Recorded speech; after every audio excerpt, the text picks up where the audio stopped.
Hello, আসসালামু আলাইকুম। পৃথিবীর সবচেয়ে বেশি জিজ্ঞাসা করা বিষয় হচ্ছে যে আপনার বন্ধু কে? ওই লোক কি আপনার বন্ধু কি বন্ধু না? তো বন্ধু হয়ে গেলে তো একটা কথা, বন্ধু হওয়ার আগে কি করবেন সেই ডিসিশনটা কিন্তু আপনার হাতে। আমার হিসাবে ৪ টা জিনিস আমি সিদ্ধান্ত নিয়েছি যে ৪ টা জিনিস থাকলে আপনার বন্ধু হইতে হবে। ওই বন্ধুটা হইলো ভালো একটা বন্ধু হবে। ১ম বন্ধু যে আপনার মানে যে মানুষ আপনাকে দোষারোপ করে, সবসময় দোষারোপ করে।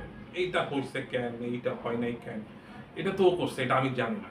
এই ধরনের মানুষ মানে কোনো দায়-দায়িত্ব নিতে চায় না, শুধু দোষ দিতে চায়, সেই মানুষটা আপনার বন্ধু হতে পারবে না। আরেকটা সেকেন্ড পার্টে হচ্ছে যারা মাদকাসক্ত, মানে নেশাগ্রস্ত, যারা এই নেশাটা ছাড়া একদিন, ১ সপ্তাহ বা ১ মাস পার করতে পারে না। বা যা বা যারা জুয়ায় আসক্ত, এটা ছাড়া তাদের জীবনযাপন অসম্ভব। যারা মেয়েদের প্রতি আসক্ত, এটা ছাড়াও যাদের জীবনযাপন চলে না, এই মানুষটাও আপনার জন্য টাফ। যে মানুষটা সবসময় দুঃখী থাকে, মানে খুব ভালো একটা দিন, চমৎকার একটা আবহাওয়া, কিন্তু তার মনে থেকে দুঃখ কোনোভাবেই যায় না, তার আকাশে মেঘ জমেই আছে, এই মানুষটাও আপনার বন্ধু হইতে পারবে না। কারণ সেই মানুষটা নিয়ে আপনি আসলে কন্টিনিউ করতে পারবেন না, মানে এটা একটা খুব কঠিন জার্নি, তাই না?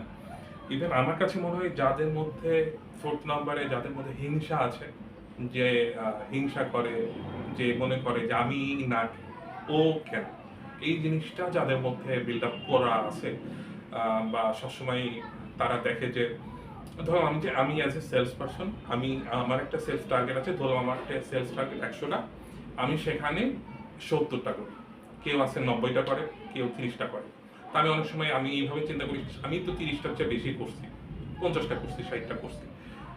আমি যদি এটা চিন্তা করি যে আমি ৫০টা করছি, যে ৯০টা করছে তার চেয়ে অবস্থা আমার খুবই খারাপ, এটা তো আসলে ডেভেলপমেন্ট হবে না। ডেভেলপমেন্ট চিন্তা করতে হবে যে না, আমাকে ভালো করতে হবে, কিন্তু আমি আরো খারাপের চাইতে ভালো আছি, মানে পজিটিভ দেখতে হবে, দুনিয়াটাকে পজিটিভ যে দেখবে, সে আপনার খুব ভালো বন্ধু হতে পারবে। তো থ্যাংক ইউ সো মাচ ভিডিওটা দেখার জন্য। আর কোনো ধরনের ভিডিও জানতে যদি মন চায় যে বলবেন, আমি চেষ্টা করবো। আর আমি যা জানি বুঝি সেটা নিয়ে আগামীতে আস্তে আস্তে ভিডিও বানানোর চেষ্টা করব। ধন্যবাদ, ভালো থাকবেন। আসসালামু আলাইকুম।